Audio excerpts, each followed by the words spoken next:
I wanted to look at the Playmakers video on EU5 and his opinions, or looking at the community's opinions specifically.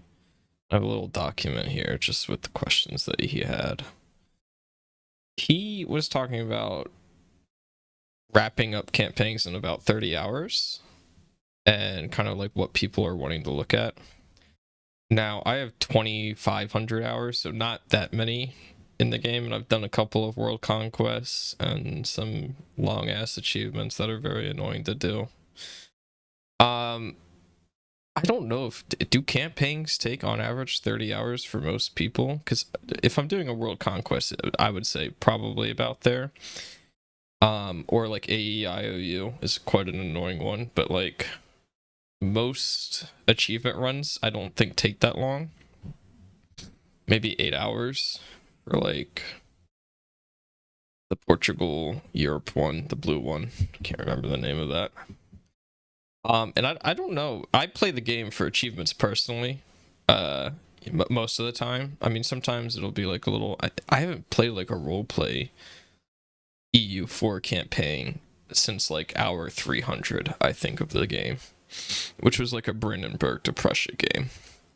Maybe a Britain one. I've only played Britain a couple of times though, so I can't really remember. I feel like the game it for EU5 or EU4, sorry, it kind of dies after. I mean, let's go to 1794. By this point of the game, you want to kill yourself, I think. Regardless if you're going for world conquest or not, right? Because if you're playing optimally, this is what the world looks like, and it's awful. Like, you're just snaking through. You're fighting big, giant fucking death stacks. It's awful. It's not very fun, in my opinion. Now when I had the horde, like it's not as bad, right? Because you don't have to engage with the game. So I think the problem with the setup of like getting to this point in EU4 is that you're basically setting yourself up so you don't have to think about many of the systems, like economy, right? You're trying to avoid ever having to think about money ever again. You're trying to avoid ever thinking about manpower ever again. If you're playing optimally, I mean, like if you're doing like some random fucking, I'm only taking the historical French land, and I don't know what you're doing. If you're not doing conquest at that point, then what are you playing the game for, right? And you don't have to do conquest optimally. Like I didn't do Sardinia, Piedmont, and blah blah blah blah blah. Like you don't have to do that in order to get to this point in the game, right? So it's the bare minimum setup of like diplo, admin, religious, or whatever stabilizing thing that you want to do, and then you just kind of go at it, right? You just fucking, okay, I've got my fucking trade node, and then you just start conquesting, right? And I think the end goal of every campaign, if you're playing optimally, is just like optimizing for conquest, right? There's not much thought into it. You're not taking land in order to fucking look good. You're just doing it to demolish your opponents as quickly as possible. And I think that's the big problem in EU4 is that you want to stop engaging with as many systems as possible, to do as much conquest as possible, because otherwise you're just kind of sitting there and waiting for the game to end, right? Which is why most games, I think, end in the age of, like, right before absolutism, because once you get to absolutism, it's all about conquest. I mean, even the absolutist mechanic is all about conquest as well. And I think that's a problem in the game. Now, I like doing I like the idea of a world conquest more than I like doing it, like you said, Mr. Playmaker.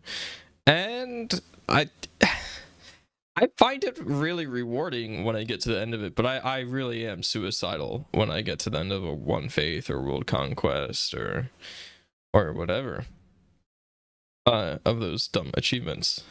And that is definitely and even though it makes me want to die, I feel like we should still see that in EU5, I should say.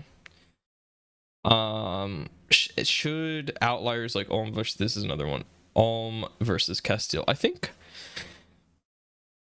with very few exceptions, I think every nation can do world conquest except for the weird Tiwi one that you were doing with the weird fucking rules that you put on yourself or that the person put on you.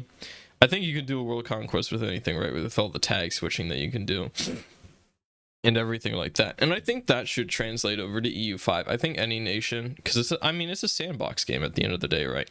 Any nation should be able to demolish or get to a point where they can demolish their enemies, right? If you play it right. I think it should definitely be more difficult for other nations though, like Tiwi. And then your scenario that you brought up, this is also one. The Brandenburg forming Germany by 1700s. Once you form your Germany, your campaign is on the way out. How do you navigate that issue? Germany slower or taking land, cannot take land from a great power. I think that, and this is just off the top of my head, I haven't thought this through, is internal factors that slow down your conquest. And I don't mean like a parliament system or like justifying claims. I think you should see something like the decadence system with the Ottomans. As you get more powerful, internal politics of your nation should begin to start crumbling after a certain period of time. I know there's that every 250 years empire falls, which is not true. There's a lot of skewing in that paper or whatever that was written about that. But I feel like you should start to see some sort of decadence coming out, especially within like the heartland compared to tertiary territories that you have. And I think that should slow down your conquest, but I think it should still be manageable and you should still be able to do a world conquest. I think at the end of the day, you're always going to get like to the Russia, you're going to get to the Russia problem, right? Which is that Russia is just a massive blob in every EU4 game for the most part. I mean, it's either Russia, the Ottomans, or just like some other random bullshit.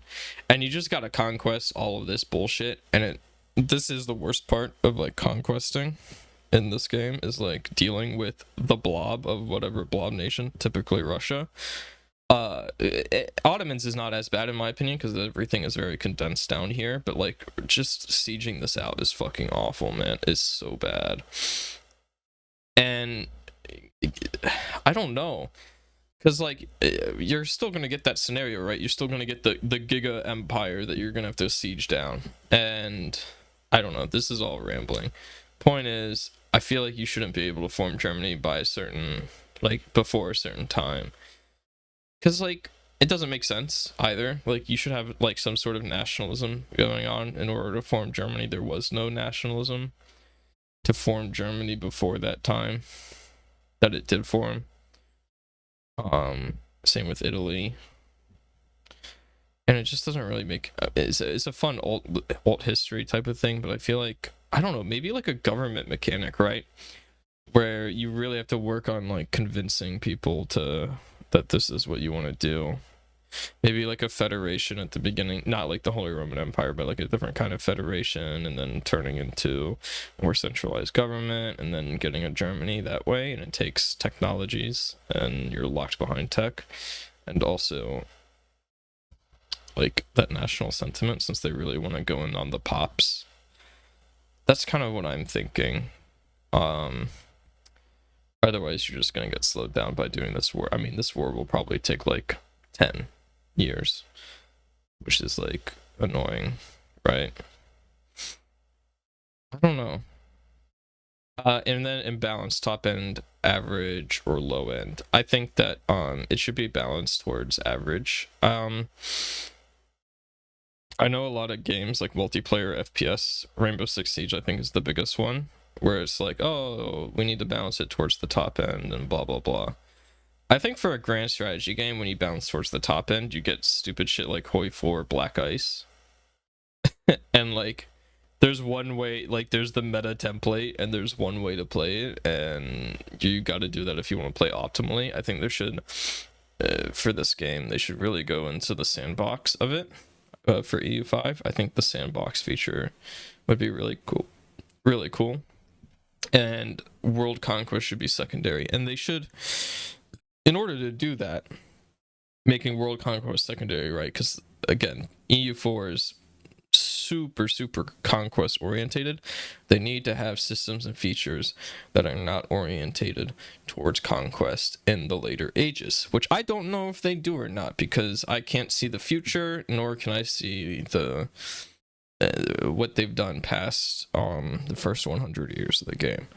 And they can do that with internal revolutions, internal strife, politicking, dealing with interregional, like the German region or the French region, politics, stuff like that. Churches, decadence, like I said, and other like disaster type things like that. And then it just becomes like, oh, well, it's a disaster manager, which is why I don't like the 1337 start date, because like you just got to prepare for the Black Death every time. So I think they have to be dynamic issues as well. Big ask for a dev team, I know, but those are my thoughts overall. And yeah, I don't know. Good luck to Paradox for getting this one out.